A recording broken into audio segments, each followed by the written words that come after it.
Bueno, yo sé que Cristina nos abarcó un tiempo maravilloso, pero debemos presentar a nuestro último expositor, el doctor Richard Faillier, que ha estado toda la tarde y también comentando las ponencias anteriores, que es académico de la Universidad de Playa Ancha, y nos va a hablar sobre el dinero del culto en la Arquidiócesis Católica Romana de Santiago de Chile entre los años 1947 y 1957. Por favor, Richard. Ok, muchas gracias María José. Eh, Bien, ¿cuándo nace el dinero del culto? ¿Cuándo nace esta organización en realidad? Eh, Esta es continuadora del sistema del diezmo y de la contribución territorial. Unas breves palabras con respecto a eso. El diezmo en realidad comenzó así oficialmente en 1550 y algo, cuando don Rodrigo González Marmolejo presenta unas cuentas a la iglesia de Santiago de la época, estamos hablando de la época española, monárquica. Y generalmente está relacionado con el vino, curiosamente. Asistí a un encuentro la otra vez con tema de un etnólogo que hablaba de esto, entonces le llamó la atención el comentario que yo hice. Tiene que haber habido vino, dice, para poder haber celebrado misa. Había un problema, ¿cierto?, en esa época de qué tipo de vino el que se tenía que ofrecer en el cáliz. Ya, eso con respecto al dinero, al diezmo y a las primicias, que era otra forma que tenían los cristianos, los católicos, de pagar, ¿cierto?, a la iglesia por los beneficios que recibía del Señor. Eh, este diezmo en el siglo XIX cambia a contribución territorial y finalmente hacia 1925, cuando se separa el Estado y la Iglesia, porque el Estado era el que había tenido, ¿cierto?, la potestad de poder entregarle algunos dineros al clero, específicamente al clero de la Iglesia Católica, al clero que es secular, porque el clero regular también tenía sus propios medios para poder solventarse y sostenerse. Este clero que también tenía mucho problema, no solamente de tipo ideológico-político hacia principios del siglo XX, sino que también un tema económico que no había podido solucionar desde el siglo XIX. Don Fidel Araneda Bravo en más de alguna ocasión dijo que en realidad, y en un libro que él escribió sobre historia de la iglesia en Chile, que los sacerdotes de la iglesia no recibían lo que les correspondía eh, por por el diezmo o por la contribución territorial que el Estado se había apropiado en esa facultad durante el siglo XIX. Entonces nace esta organización del dinero del culto hacia 1924. En 1923 nosotros tenemos que Monseñor Errázuriz, eh, Monseñor Errázuriz aborda el problema en una carta pastoral a la Iglesia en general chilena y aborda diferentes tópicos. Uno de ellos es precisamente la contribución territorial todavía vigente en aquel año. El aporte fiscal por entonces era escaso y junto a la depreciación de la moneda y al aumento del costo de la vida configuraba un estado económico deficiente para la Iglesia en general, específicamente para la de Santiago. Producto del golpe militar de septiembre del 24, ya la Iglesia veía que esto no iba a seguir funcionando. El golpe militar que se le dio al Congreso Nacional primero y después al presidente Arturo Alessandri, y crea él lo que se va a denominar la Asociación El Dinero del Culto. Seguía el gobierno dando los dineros que le correspondía producto de la contribución territorial, pero paralelamente el arzobispo Errázuriz había creado esta Asociación del Dinero del Culto. Un año después, en septiembre del 25, los obispos de Chile entregan una pastoral colectiva en la que expresan su preocupación en materia económica. Mencionaron un aspecto relevante para ellos, cuál era la responsabilidad de los asuntos financieros, de vuelta luego de 3 siglos y medio. En un libro que yo hice, hice mi tesis en los años 80 precisamente sobre este tema, y que el año 91 finalmente pude presentarlo en curso de posgrado.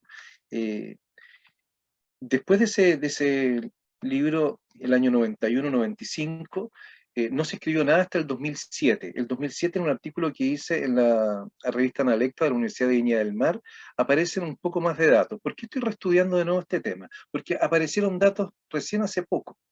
Y estos datos que de repente uno lo persiguen y lo hacen reestudiar reconfigurar lo que se había dicho en algún momento.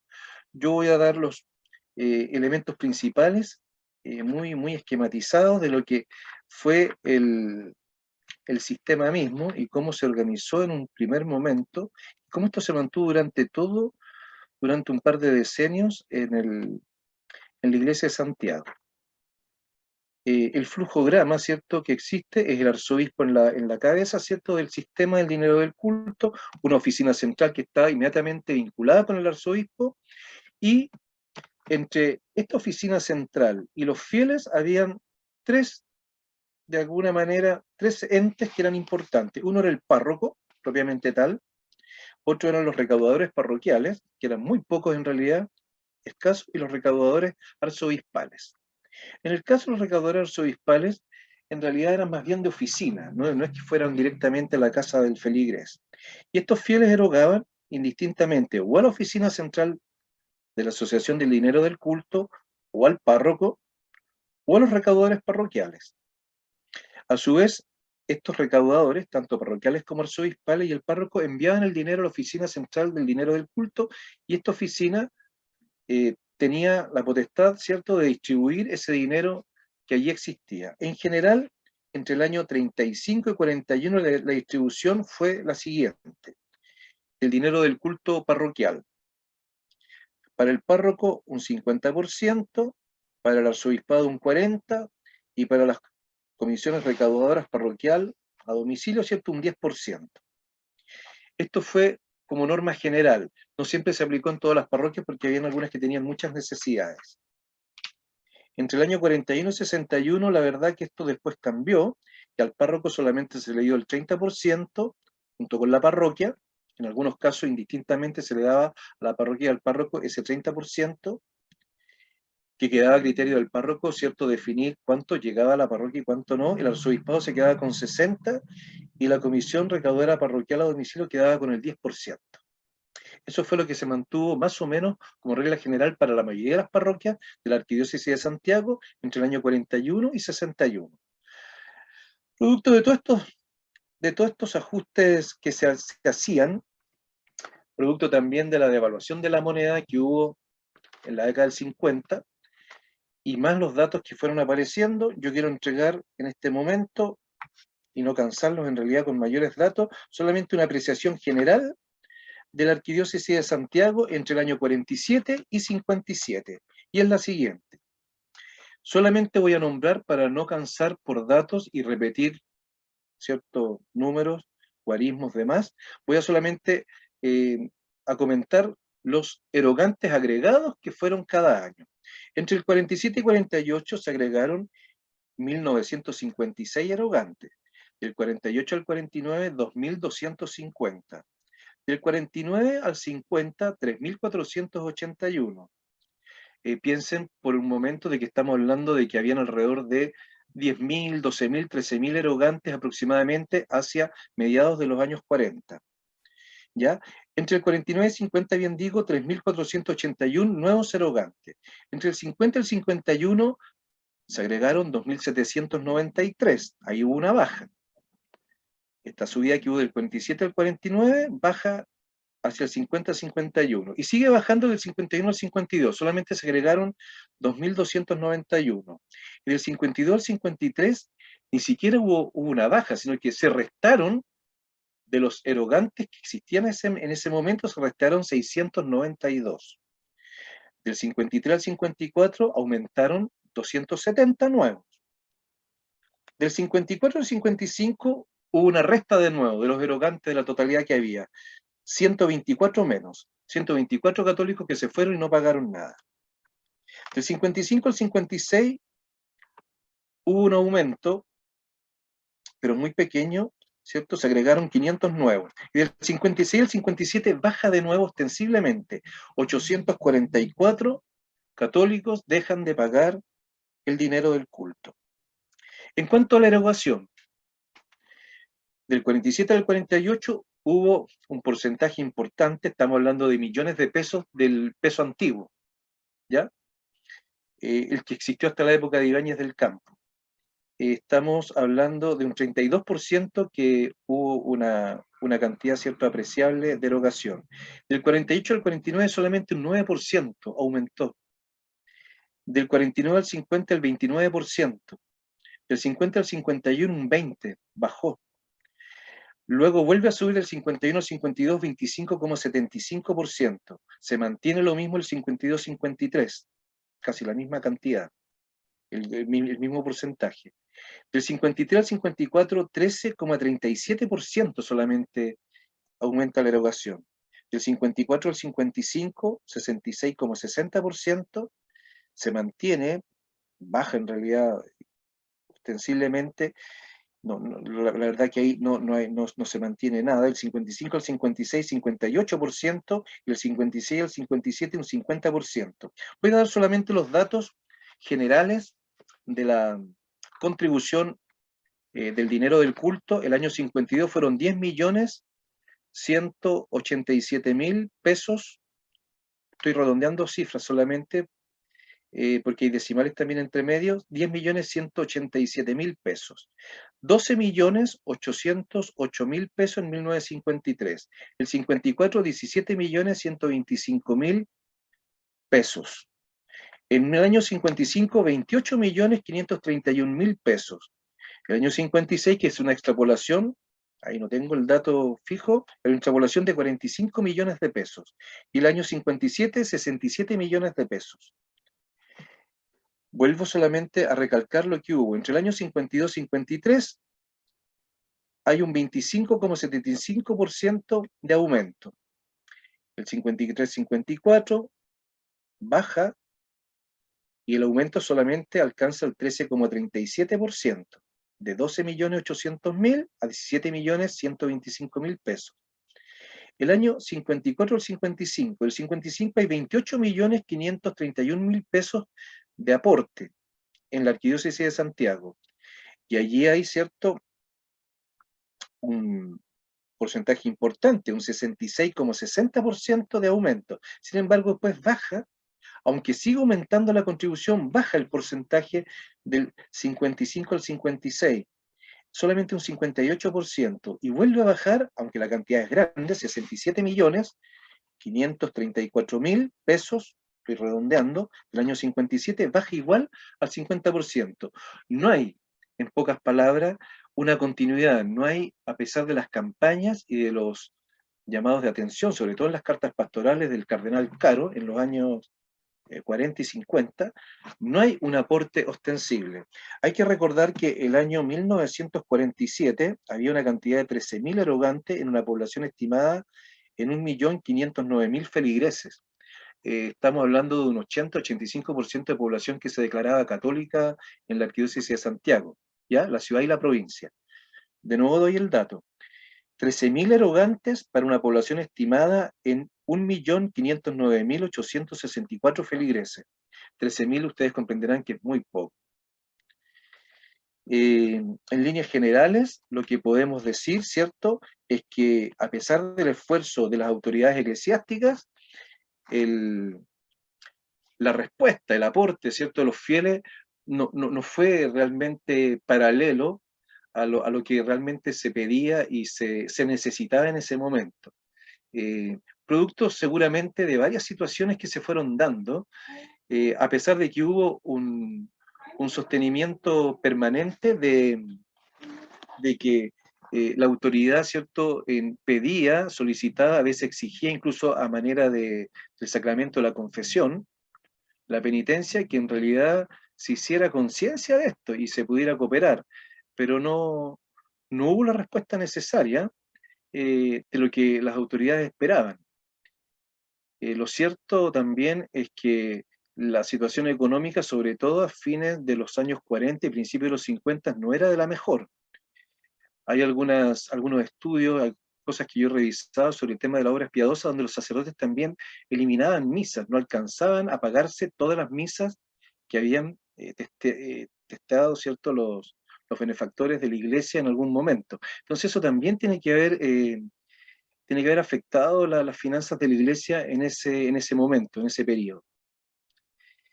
Quiero dejar quiero dejar hasta aquí para no aburrirlos más con temas de cantidad de datos, para poder, ¿cierto?, responder preguntas, ver lo que hay.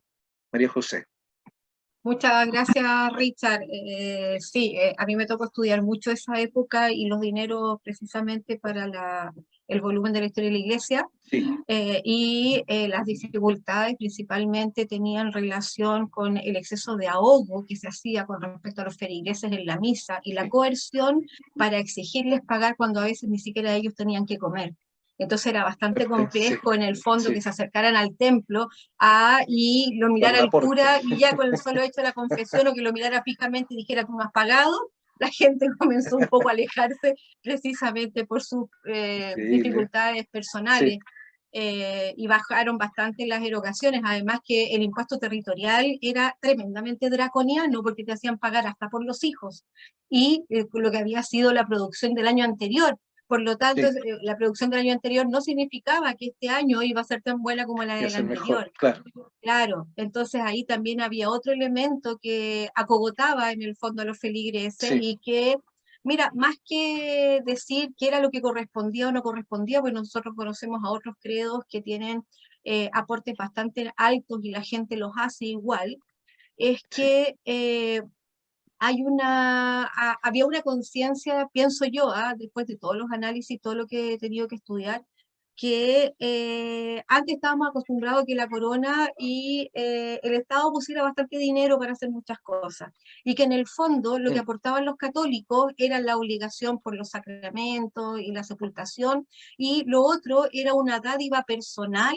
frente a las necesidades de la iglesia. Y lo que era el diezmo, y en este caso el quinto mandamiento, claro. Claro, era caridad para la iglesia más que una obligación.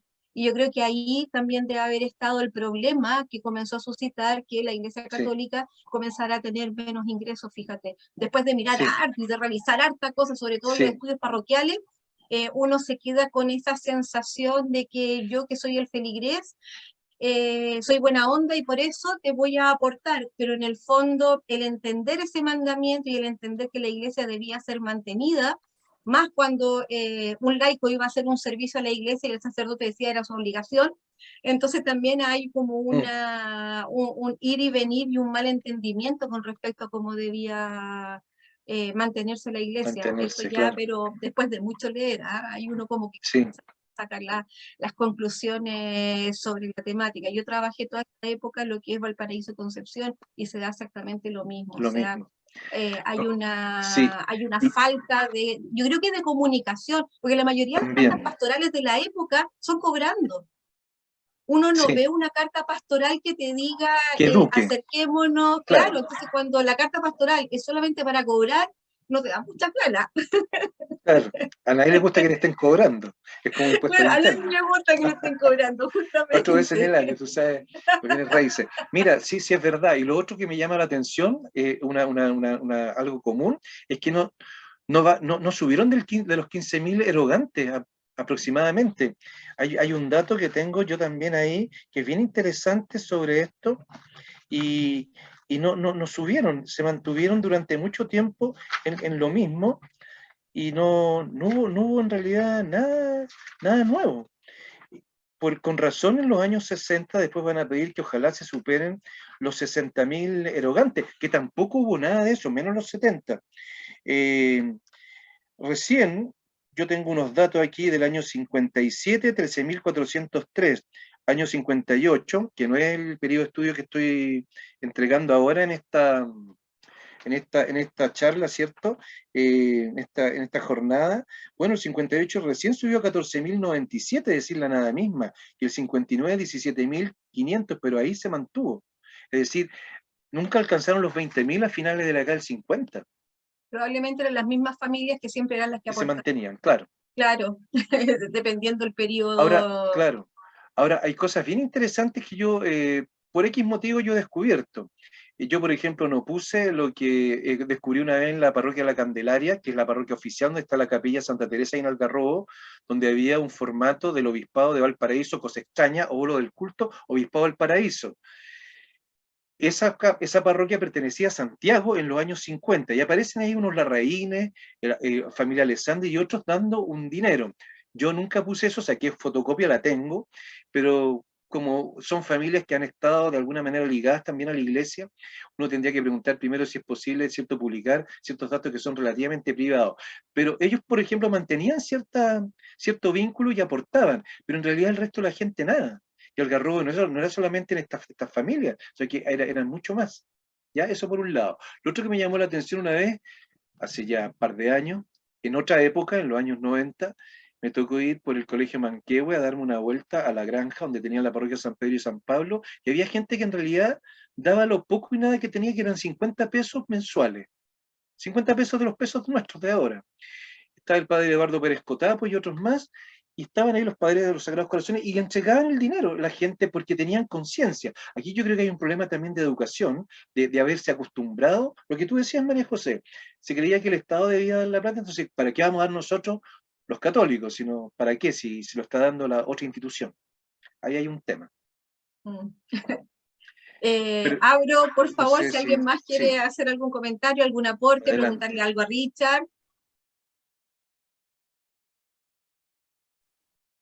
Una pregunta breve, Sí, Richard, de, adelante, sí. que no sé, decir, puede que esté mal la pregunta, pero tengo Dale. entendido que la palabra diezmo está asociada como también a eh, podríamos decir, a una ofrenda sobre todo de productos agrícolas o de personas que Sí, están en el campo en el originalmente, campo, sí. la cosecha. No sé si en esta época ya, pleno siglo XX, sigue teniendo esa connotación o algo más general de cómo es hoy Buena en día, que el pregunta. 1% así para cualquier persona, y si se usa la palabra diezmo todavía así, Sí. literalmente. Yo creo que solamente en las iglesias cristianas evangélicas. En la iglesia católica, la verdad, no. Yo tengo un documento que me regaló un amigo ahí en Alhué, ahí en Piche, o Pichi, le dicen indistintamente, donde aparece el abuelo de él. Me dijo que ese documento me podía servir. Es como una especie de pequeño talonario que está sacado la parte del prepicado que tiene, y decía media fanega de trigo, pago de primicias. Quiere decir que el cura párroco de ese lugar en 1935 daba boletas, como quien dice, recibía la media fanega de trigo. Yo no me imagino que él haya hecho pan o que se haya comido todo el trigo, me imagino que eso porque eran dineros directamente para el párroco. Él llegaba y los vendía, y punto. Los tomates, los primeros repollos, los primeros damascos, etcétera. Entonces, las primicias iban directamente al cura párroco, y me imagino que los diezmos, en época antigua, no en el siglo XX, tiene que haber sido algo parecido también. El cura párroco debe haber tomado eso, la iglesia en ese momento, y lo transformaba en dinero si es que podía. Hay que acordarse que tampoco había metálico en Chile en los siglos coloniales. David, gracias Andrés. Bien. Sí, y quería solamente ilustrar un poco lo que menciona Richard, que es excelente, es un trabajo chino lo que hizo. Gracias David, sí. Marcial por ahí en su salida en televisión comentó hace tiempo atrás de un pastor nuestro evangélico que se enriqueció lícitamente. Lícitamente. Tiene orden de aprehensión. Oh, ilícitamente, ya. Ahora, quiero mencionar eso para ilustrar el caso de un pastor que fue acusado, ¿cierto?, por malversación de fondos, lavado de activos, lavado de dinero. No se probó absolutamente nada de eso, porque los diezmos, las primicias y las ofrendas son voluntarias. Por lo tanto, Correcto. ingresan a la iglesia y esa iglesia tiene o tenía, y de hecho ahora modificó su estatuto, ¿ya?, una forma para poder ingresar y egresar los dineros.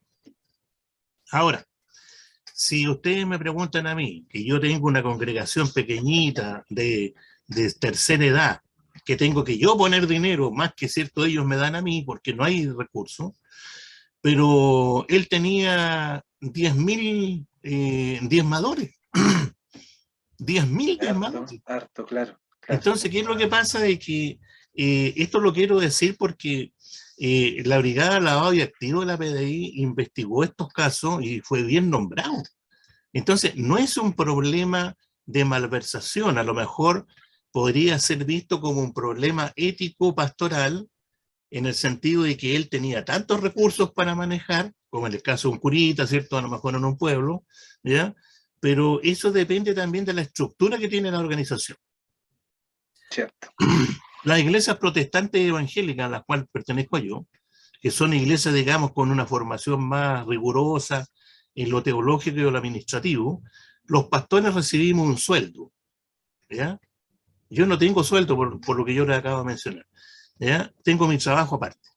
Pero las iglesias, el pastor no puede hacer uso y abuso de los recursos.